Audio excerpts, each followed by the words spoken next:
Good morning, everyone. Good morning, and welcome to session number one, our very early welcome to your first Federal Student Aid Training Conference session.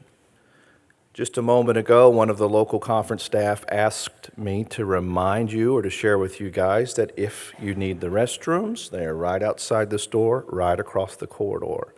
I agreed to share that, so I'm happy to do so. My name is Trevor Summers. I work for the U.S. Department of Education. I'm a training officer. I work out of the Dallas, Texas regional office. I just flew in last night, and boy, are my arms tired. You're welcome to come in and have a seat. You're welcome to sit on this side of the room. I feel like a minister at a wedding where all the bride's side is filled in and the groom's side is a little thin. You're welcome to have a seat. Thank you, friends, for coming early this session. I'm going to share just a few things with you since this is your first Federal Student Aid Training Conference, a few things that I think will help you get the most out of this Federal Student Aid Training Conference. And I want to mention that even though this is session number one, the real welcome session will follow in the big general session that follows this one, the general session one, which I'm going to talk about in just a moment. That's when we'll have a formal introduction. You'll meet a lot of senior Federal Student Aid staff that will make presentations today. So I'm happy to have you here. Thank you, friends, for joining me in this early session here in Southern Hemisphere 2. Here's what you're going to find this week at the Federal Student Aid Training Conference. You're going to see we offer 36 breakout sessions. These sessions, most are all offered multiple times, some 2, some 3, some 4 different times. That's so if you can't attend the one that's occurring at a particular time, that session's going to be repeated. I'm going to show you how you can look in your spiral-bound conference book to see when that's going to be repeated so you can attend that session. If you can't hit it today, maybe you can hit it tomorrow. We have 5 general sessions. A general session is basically a big session where almost everyone at the Federal Student Aid Training Conference is in a very large room, similar to this one, but much, much bigger. 5 of those general sessions, 3 of those today. Today will be a very busy day, and those are very important for you to go to get the most out of this conference. 2 of those tomorrow on Wednesday. 11 birds of a feather sessions. We're going to talk about that shortly. Look at this note at the bottom of this slide. We're expecting lots of financial aid administrators and school or college officials here. We're expecting over 5,500. I don't know what the final count is yet. I hope they share that at the next general session when all the numbers are tallied. Who attends a Federal Student Aid Training Conference? You can look at this slide and you can see it's a pretty vast assortment of interesting people. Here's what I mean. Financial aid administrators, most of you work in the financial aid office at the university or college you work at. We also have admissions officers. They're interested in what does the federal student aid regulations say about the admissions policy at your institution. They may be interested to see what your admissions policy says. That's important for us at the U.S. Department of Education to understand who your degree or your certificate students are, seeking students are. Bursars officers, that's business officers, accountants, they come to this conference to learn more about cash management regulations. Foreign school administrators, did you know we have foreign school financial aid administrators at this conference right now? They're meeting in other rooms in other parts of the facility. Those are college employees or university or school employees that work at an institution that participates in the federal student aid programs, namely the direct loan programs that are not located in the U.S. They're not located in a state. They may be from England, France, Mexico. You will see foreign school financial aid administrators here at this conference. They have their own track and their own courses, their own classes that they attend. Loan servicers, senior Department of Education officials, private auditors and accountants. We even had financial aid rookies and financial aid veterans. Some of you are financial aid day oneers. That means you were hired last Friday. Bingo, you're here on Monday. And now some of you are actually financial aid veterans, and that's fine. Just because you're a first-time attendee at this conference, that doesn't mean you're a brand new financial aid administrator. You may be a 30-year veteran. I have a friend back in my home state of Texas that just wrapped up her 40th year in the federal student aid programs.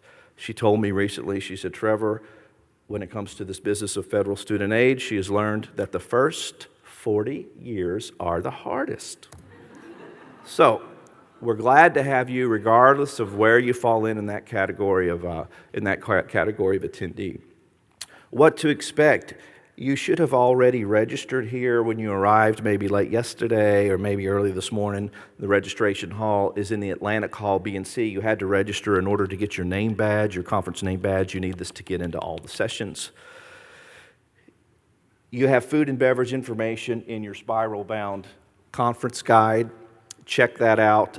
And also the mobile app. There's a good mobile app I want you to look at. It's on page 17 of this guide. You can go to page 17 to download the mobile app onto your cell phone if you want to. It's not required, but it's optional, and it's helpful. That will give you specific location for food and beverage information. Also, food and beverages will be for sale throughout the facility. In fact, just when I was walking in, you probably saw the carts right outside the door selling coffee and snacks.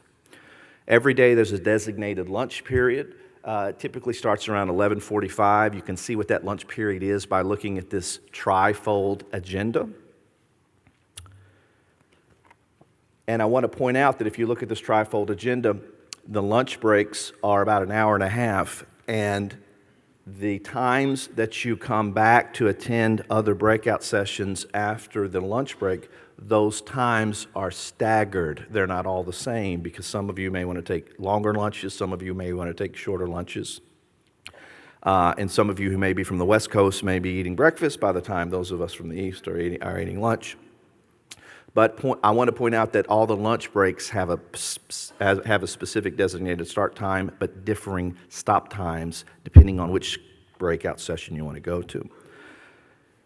When you're planning for which sessions you want to attend, I encourage you to look at this tri-fold agenda and focus on every other horizontal line. I say every other horizontal line because this tri-fold agenda breaks down when every breakout session is delivered, and it's broken down into horizontal lines.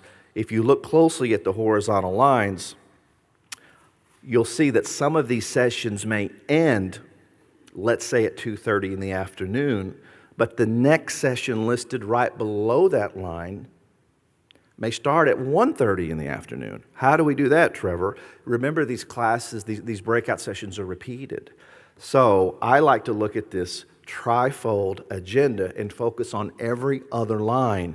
And if there's a particular breakout session that you want to attend, and maybe it starts before another one ends, don't panic. That's why these are repeated. That breakout session should be repeated 2 or 3 times. That session that you want to go to may be repeated the following day. That's why when I look at this, I recommend you focus on every other horizontal line. Take a look at it and you'll see what I mean.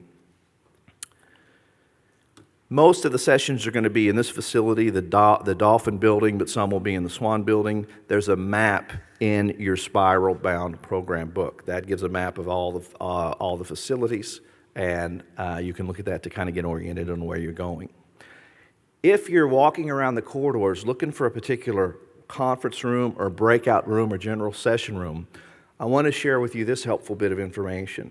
You can keep your eyes open for a U.S. Department of Education staff person wearing a red polo shirt with a black U.S. Department of Education logo on it. We call those red shirts. Those are Department of employees who are here just to help the attendees out with the logistics of what's happening. For example, you might see a red shirt out in the hallway, and you might ask them, where's the restroom?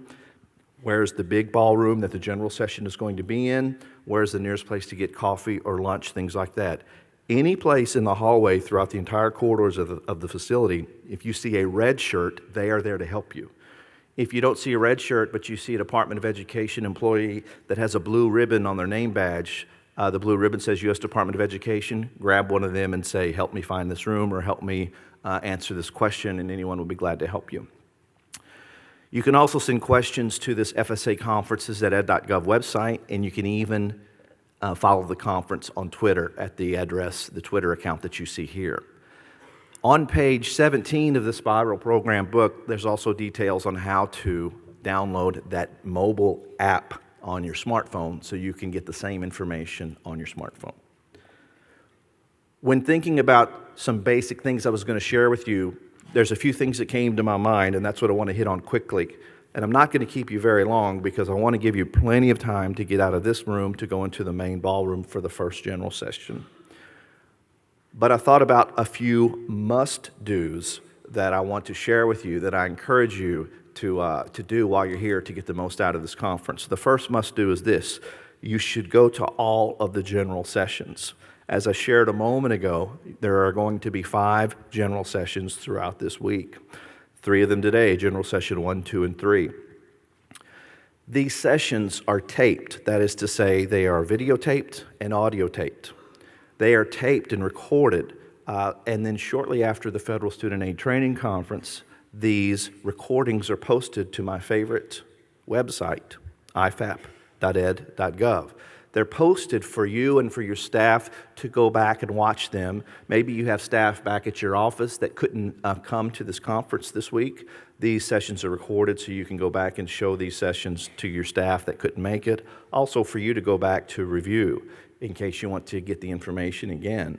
I like to review them, and often I pause them, rewind them, fast forward them. These are going to be audio and videotaped. Because these are going to be audio and videotaped, there's no need for you to sit in the audience and hold up your iPad and take pictures of the screens that are displayed in the main room where the general sessions will be held. In this medium-sized room, we have 2 screens. In the big general session rooms, there are going to be many more than 2.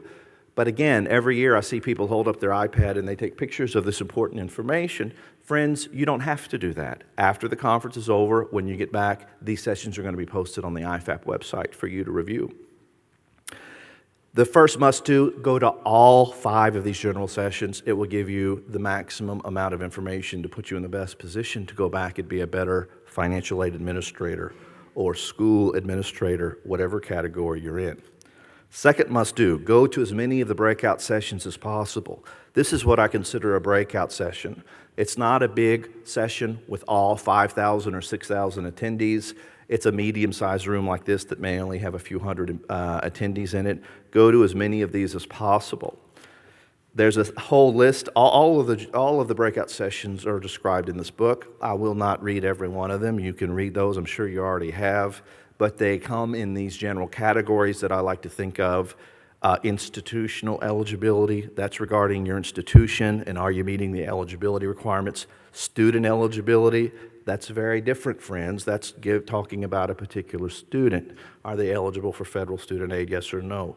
Program eligibility, that's an entirely different approach. The academic programs that you offer at your institution, some may be eligible for federal student aid, some may not. The programs, the breakout sessions that you're going to hear are going to kind of fall into some of these general categories. The Pell Grant programs, direct loans, campus-based, your day-to-day operations, compliance, cash management, then some of the other systems that we provide for the financial aid community to use, NSLDS, COD, R2T4, things like that. In the breakout sessions, these are also taped, but they're not videotaped. They're only audio taped. So if you go back and watch a breakout session recording, you're just going to hear the presentation that was delivered through the microphone. You are going to see the PowerPoint presentation that was delivered in the session, but there's no TV camera taking a live or a recorded picture of the speaker standing behind the podium. In the breakout sessions, I want to mention this. Typically, the last 15 minutes of the sessions are reserved for questions and answers.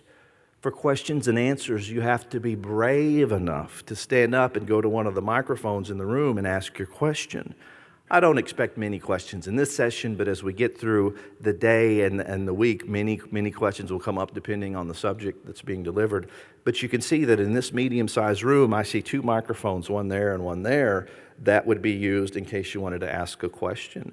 In bigger rooms, there may be more microphones, but I want to encourage you, if you have a question, again, you have to be brave enough to get up, go to the microphone, tell us who you are, where you're from, and then share your question. If you use the microphone, that means the presenter on stage can hear you. They can hear your question and they can respond appropriately. So when you go to a breakout session, make sure you make a note of where the microphones are. I think I see one there and one there. There will be different microphones in different rooms depending on the size of the room. I point that out to emphasize the very last bullet on this slide in the lower right-hand corner, the very last bullet that refers to some breakout sessions that are open forums. Do you see that? In the open forum session, there's no preset agenda.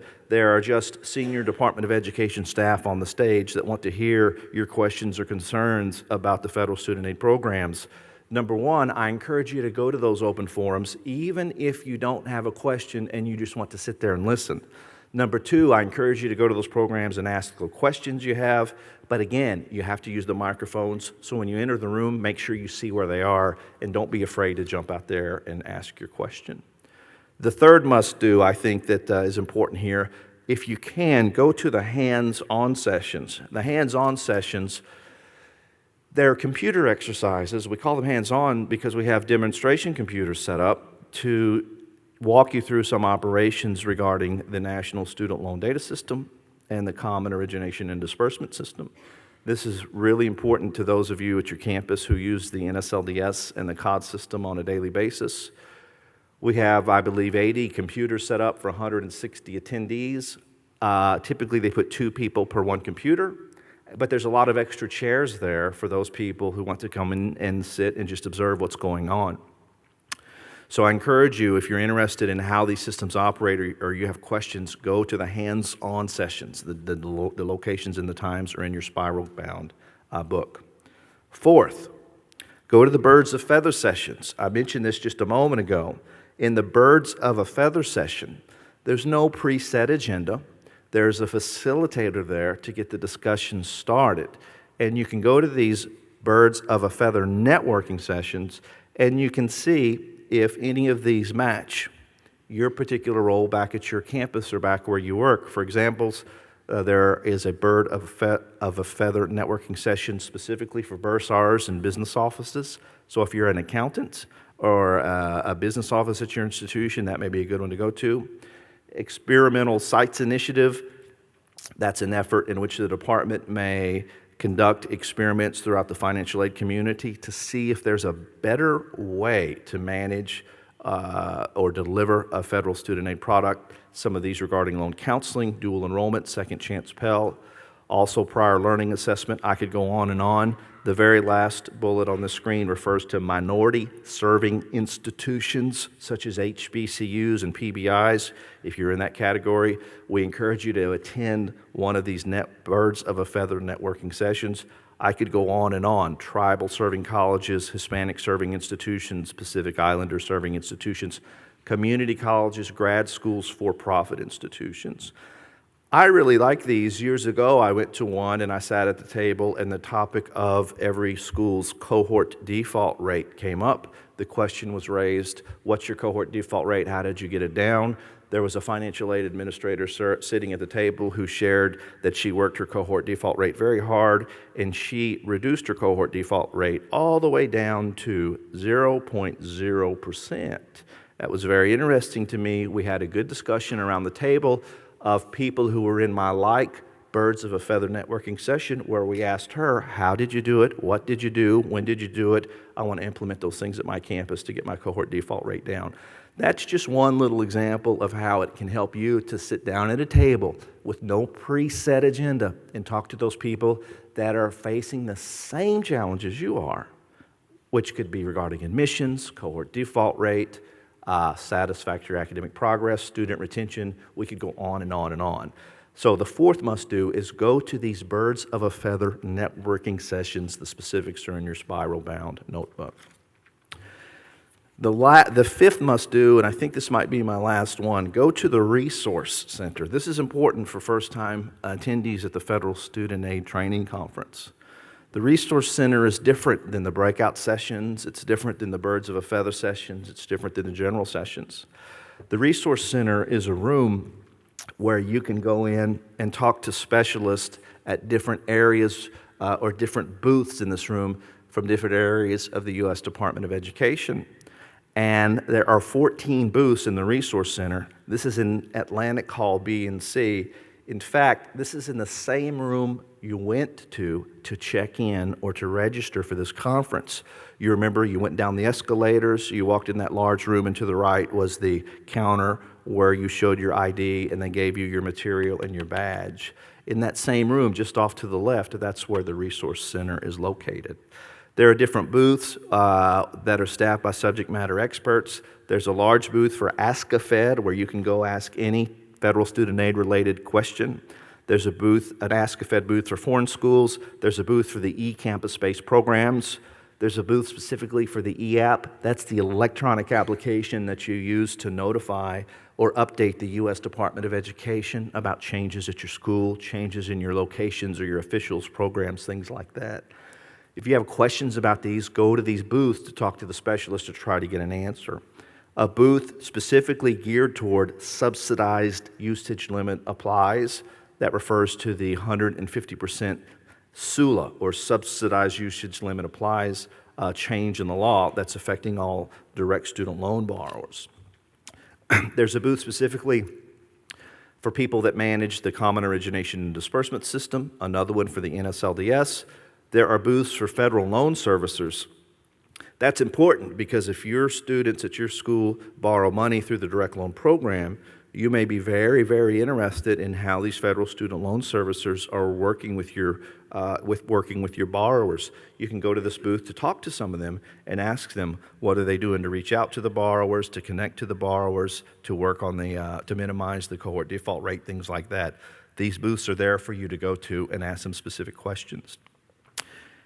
The second bullet, the NSLDS, that one makes me smile because a few years ago I was at this conference and a financial aid administrator showed up at the Ask-a-Fed desk where I was working, and this financial aid administrator was very focused on getting an answer to a very particular question about one of their students back at the campus. And this financial aid administration was so focused, she actually brought the student's file with her. I thought, okay, you brought the student's file with me, let's get down to it. The question was regarding the NSLDS history and how to interpret it. I looked at it, I said, let's walk over to the NSLDS booth where the specialists are, and let's let them look at it. We walked over there. The specialists were able to examine the record in great detail. They weren't able to fix the problem, but they were able to identify it, and they were able to say, here's exactly what you have to do to fix it. We got it fixed. The financial aid administrator was very pleased, and then she left as a happy customer. That's why it's valuable to go to these booths. If you're a brand new person and you don't know what these booths are, what these people do, it's perfectly fine for you to go to them and say, what are you doing here? What do you do? And how is that going to help me as a financial aid administrator back at my campus? They love those easy softball questions like that. I could keep going. Questions about the student aid Internet Gateway, SAIG enrollment, EdExpress, participation management, FAA access to CPS online, CyberSource, secure resource information. The last thing I want to mention here, I would just want to encourage you to go to the Resource Center. There's a booth on the Experimental Sites Initiative, the FAFSA demo, and the FSA ID, default prevention, and that last one, Office of Inspector General Fraud Awareness. Those are great booths for you to go to talk and get at ideas. And these are booths where you talk to folks one-on-one. And I want to mention that, I want to emphasize this because every year I see new attendees come to the conference and they focus on the general sessions, which are extremely important, and the breakout sessions, which are extremely important, but I just don't want you to overlook or miss the Resource Center. I think the Resource Center is very important, and here's the way I like to think about it. Coming to the Federal Student Aid Training Conference and not visiting the Resource Center, that would be the equivalent of visiting, I don't know, let's say London, England, and not visiting Big Ben. Coming to the Federal Student Aid Training Conference and not visiting the Resource Center, that would be similar to visiting Paris, France, and not visiting the Eiffel Tower. In fact, I think coming to the Federal Student Aid Training Conference and not coming by the Resource Center, that would be tantamount to visiting Orlando, Florida, and not visiting Walt Disney World and the Magic Kingdom. I simply want to encourage you to go to the Resource Center. You see where it is on this slide. Do this. Those are the 5 must-dos. You're brand new here. If you do those 5, it means that you'll get the most bang for your buck, and you'll maximize everything. You'll maximize the return you get on your investment of coming to the Federal Student Aid Training Conference this year. Just a few logistical tips. Get familiar with that map in your program book, and I'm going to wrap this up here in just a minute. That's on pages 11 and 12 and 13.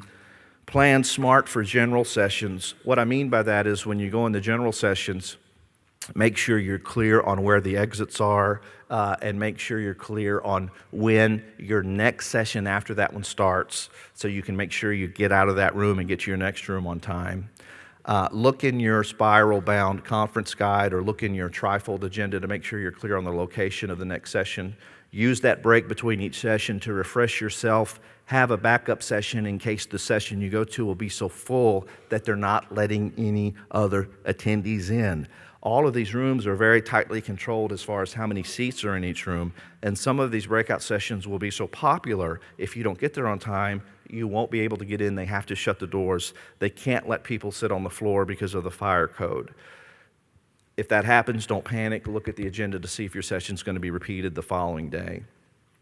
That's why I say here, have a backup session and consider an alternative time slot.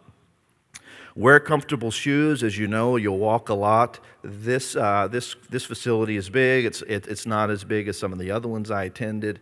I attended a Federal Student Aid Conference a few years ago in another city, and I counted the number of strides from my hotel room to the conference ballroom, and there were 1,000 strides I had to take every time I had to trek back and forth. This place isn't quite that big. Regardless, wear comfortable shoes. If you brought nice new work clothes to wear and you want to wear tennis shoes with them, no problem by me. You'll probably see me in tennis shoes here about 3 o'clock this afternoon. So wear comfortable shoes, go outside and get some fresh air. The last thing I want to say before I let you go early so we can make our way to the general session this morning. Don't forget to do this, friends. Don't forget to relax. Everybody here is involved in the business of helping your students and helping your staff back at the campus and helping your college president or owner or CEO. Be friendly. The only way to have a friend is to be a friend, and I want you to be friendly to everyone here. Make a new contact and stay in touch. Visit that resource center. Remember to ask questions. You know, the only silly question is the unasked question, I think. Don't be intimidated by the people you see, by the people you meet here. You can either start or continue your journey to become the next federal student aid expert. No one here has a corner on the market when it comes to federal student aid expertise. You might be a day oneer, a financial aid rookie. If you go to all of these sessions and you plug into these 5 must-dos that I've shared here, you won't be a rookie for long. You'll be able to answer those questions and point to the regulations and say, this is what we need to do in this situation to help the student and for our institution to stay in the parameters of the regulations and the laws. So that's why I say you can either start or continue your journey to become the next Title IV or federal student aid expert. You can print your boarding pass on Thursday or Friday if you want, if you like. If you still have the paper boarding passes, you can do that at the registration desk or back in the hotel lobby. This, friends, is the crux of what I wanted to share with you this morning. I'm not going to go till 8:15. I want to break because I want to give everybody time to find the main ballroom for the first general session that's going to kick off at, anybody know when? Kicks off at 8:30. Don't miss it because the Secretary of the U.S. Department of Education is going to be there, and that's going to be a very good session to go to. That's what I wanted to say. Friends, I will be happy to take questions from the microphone, or if you're not comfortable, come up here. I won't leave until you do. Thank you very much, gang. Have a great conference, and we'll see you throughout the week. You're dismissed.